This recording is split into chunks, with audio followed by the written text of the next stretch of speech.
আজকে আমরা আলোচনা করব কেন গ্রামবার্তা প্রকাশিকাকে ব্যতিক্রমী পত্রিকা বলা হয়।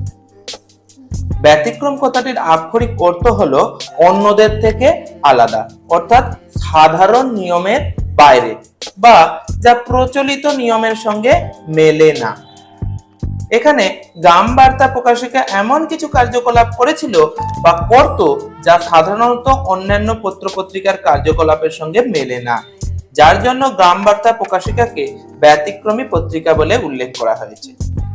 এখন দেখে নেওয়া যাক গ্রামবার্তা প্রকাশিকা এমন কি কার্যকলাপ করত যা অন্যান্য পত্রিকার সঙ্গে মিলত না।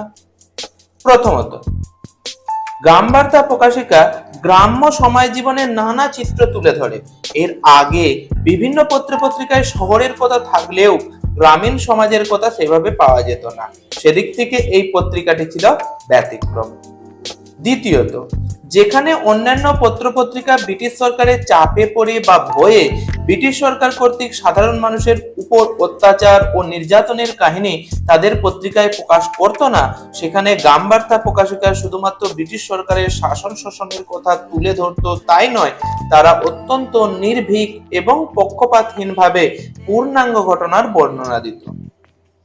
তৃতীয়ত, গ্রামীণ সমাজ ও জীবনের বাস্তব চিত্র তুলে ধরার পাশাপাশি সাহিত্য, দর্শন, বিজ্ঞান প্রভৃতি বিষয়ে প্রকাশনার মাধ্যমে তৎকালীন শহুরে পত্রিকার মাঝে নিজের এক ব্যতিক্রম স্বতন্ত্র স্থান তৈরি করে নিয়েছিল গ্রামীণ সংবাদপত্রের জনক গ্রামবার্তা প্রকাশিকা, এবং এটি বাংলার শিক্ষার প্রসারের জন্য ভাড়াবিহীন সংগ্রামের নেতৃত্ব দিত। মূলত এই সমস্ত কারণগুলি তাকে অন্যান্য পত্রপত্রিকা থেকে ব্যতিক্রম করে তুলেছিল।